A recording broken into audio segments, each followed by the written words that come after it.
Now let's go to the fourth one. Now your fourth guy, Vince, was my number one breakout player. Okay. Interesting.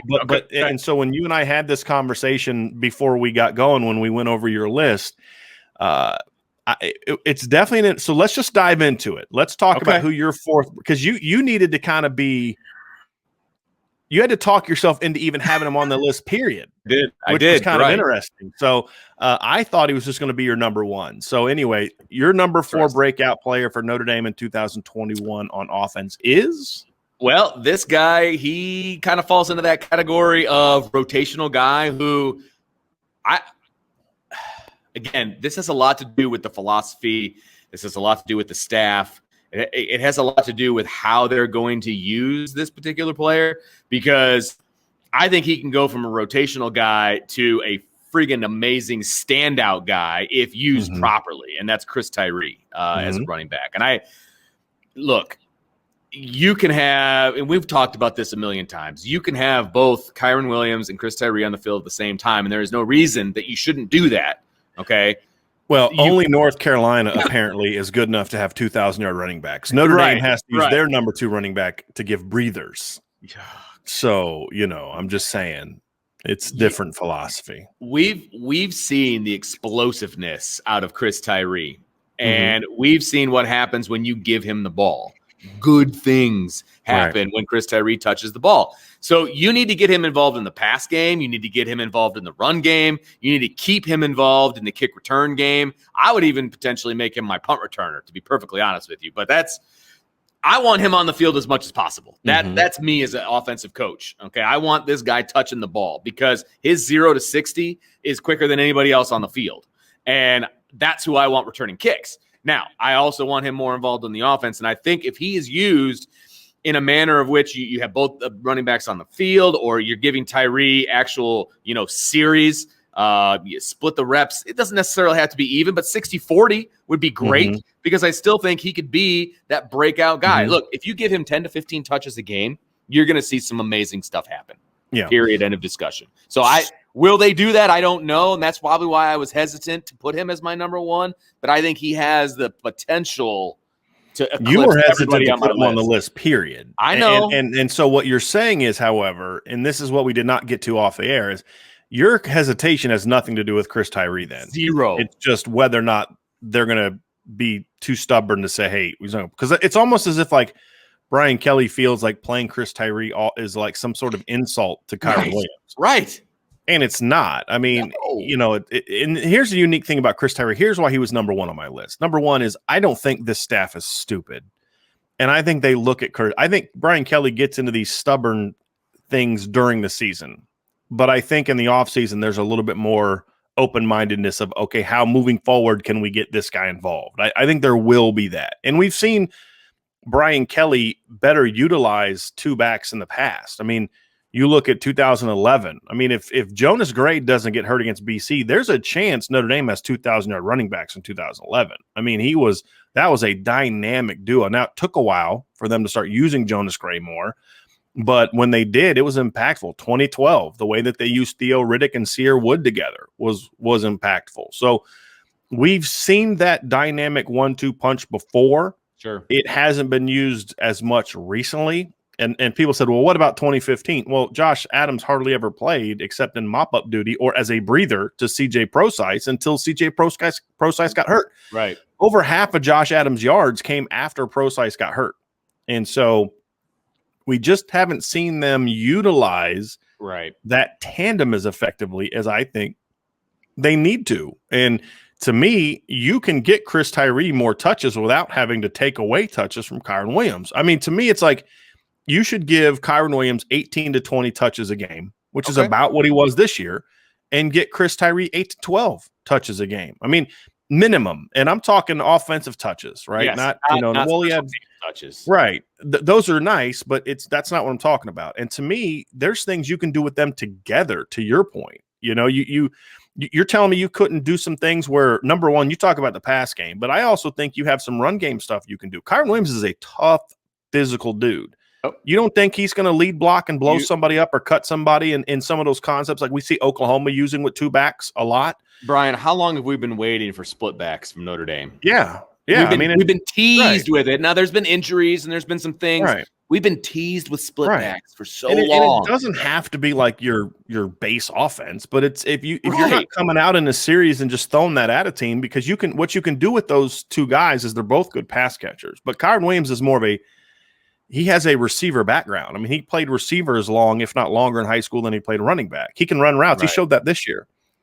So you can technically be an 11 personnel with your two backs in the game. And then you could do some things where you put Chris Tyree outside.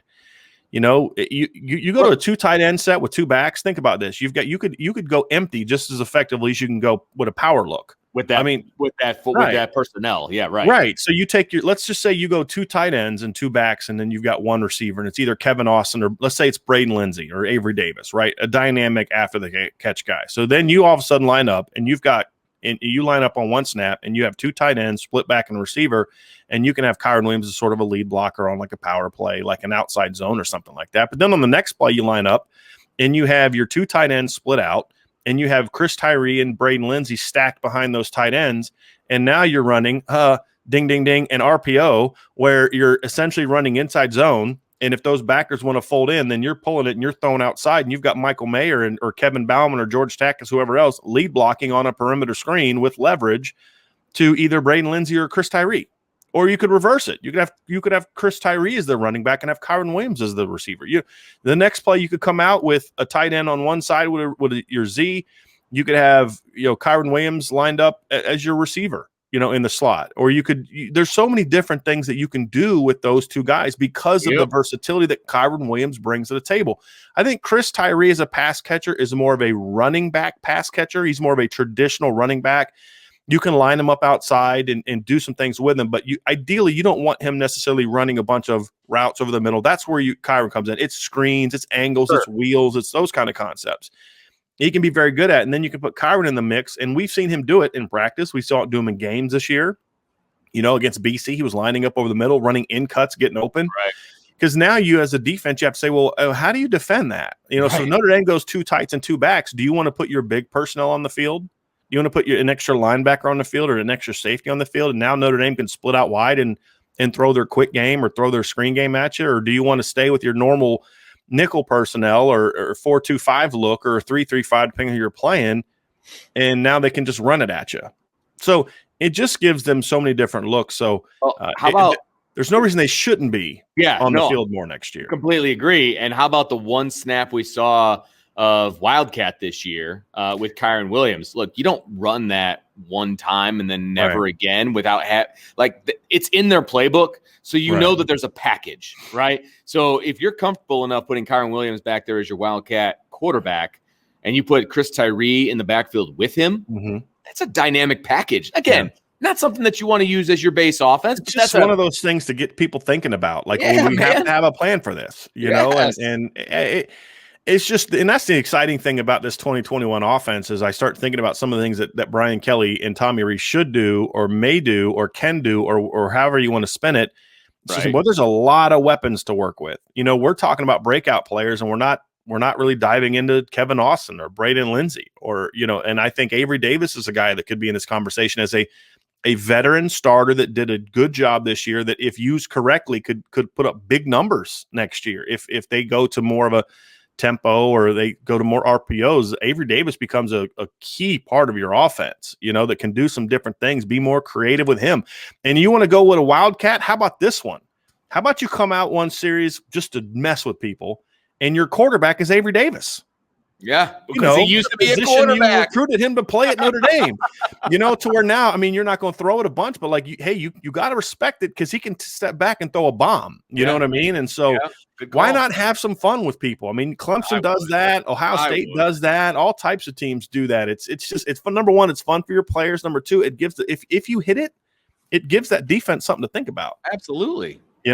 So there's a lot of fun that they can have, and there's a lot of potential breakout players on this offense. We could go Xavier Watts, Jordan Johnson, Braden Lindsey, Kevin Austin, are all guys, Avery Davis, are all guys to look at, Chris Tyree, offensive line-wise, Dylan Gibbons, John Dirt. So there's George Takis at tight end is a guy that I'm really looking forward to see what he can do this year. And if he doesn't step up, then, hey, you know what? Then add Kevin Bauman to the list of potential breakouts. So that's why I'm kind of excited about this offense. If Brian Kelly and Tommy Rees push the right buttons and go away from this ball control stuff that just means you're going to beat everybody that on your team that's on your schedule that stinks, but you're not going to beat the better teams. Yeah. This offense could be exciting. I agree. It could be very exciting. There's the pieces in place for this to be a very good group. But like you said, Vince, let's circle it back to the very beginning. That depends on guys breaking out. That depends on guys seizing hold of jobs, guys seizing hold of opportunities, guys saying, hey, it's my time now. And I'm going to force you to play me. And that's the exciting thing about, what I would love to see from Jordan Johnson, Xavier Watts, Chris Tyree, guys like that say, hey, I'm going to be so good every day that you're not going to have a choice but to figure out what to do with me. And that's what I'm looking for. That's what they need. They need that to happen. So that is our breakouts for the Notre Dame offense in 2021. Tomorrow, we are going to have a breakout on defense. And this is going to be an interesting conversation because they're losing some very good football players from that Notre Dame defense. And then there's the uncertainty of what's the defense going to look like. So I'll share some of what I'm hearing about what the defense will look like, and whether or not what we're going to see from a look standpoint from Marcus Freeman and those kind of things. So we'll have a lot to talk about there. And we got a very busy week ahead of us at irishbreakdown.com. Obviously, signing day is Wednesday. We will have plenty of analysis on our podcast channel, which you need to subscribe to, our YouTube channel, which we would love it if you would subscribe to. And then, of course, at irishbreakdown.com, all types of different content breaking down the 2021 class. After signing day, we're going to dive headfirst into the 2022 class. We're going to talk about the need for the class. We're going to talk about the must-gets in the class. They're already off to a solid start. They recently got a big-time D-end. Marcus Freeman is really getting after on the recruiting trail, so we're going to talk about a lot of that. So tons of stuff coming up, folks. So make sure you're locked in to our podcast, Irish Breakdown Podcast, our YouTube channel at our Irish Breakdown YouTube channel, and, of course, as always, irishbreakdown.com. So for Vince DeDario, I'm Bryan Driskell. I hope you all have a great start to your week and you stay locked in with us all week as we continue to pump out content, breaking down the Notre Dame football team, Notre Dame recruiting. And Vince, this week, you're also going to have a Irish crossover where we are going to talk about Notre Dame men's hoops. That's right. With my boy, Tom Noy. Yep. Looking forward to that very much. So thanks for joining us, and we will talk to you again very soon.